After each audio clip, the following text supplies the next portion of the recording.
ছোট পাপি স্কুলে পড়াশোনা করত। সে খুব গরিব ছিল, জামা কাপড়ও ছিল পুরনো। স্কুলে তার বন্ধুরা তাকে দেখে হাসাহাসি করত, কিন্তু পাপি কষ্ট মনে চেপে পড়াশোনা ছাড়েনি। তার বাড়িতে অসুস্থ মা ছিল, ওষুধ কেনার টাকাও ছিল না। তাই স্কুল শেষে পাপি রাস্তায় রাস্তায় বই বিক্রি করত। ক্লান্ত হলেও সে আশা হারায়নি। রাতে মায়ের পাশে বসে পড়া করত। একদিন তার পরিশ্রমের ফল মিলল। পরীক্ষায় সে ভালো ফল করলো। সবাই বুঝলো দারিদ্র্য নয়, পরিশ্রমই সাফল্যের চাবিকাঠি। একটি ছোট পাপি স্কুলে পড়াশোনা করত।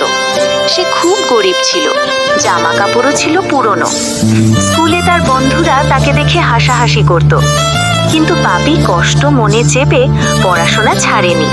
তার বাড়িতে অসুস্থ মা ছিল, ওষুধ কেনার টাকাও ছিল না।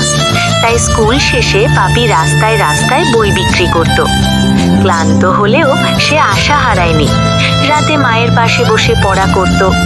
একদিন তার পরিশ্রমের ফল মিলল। পরীক্ষায় সে ভালো ফল করলো।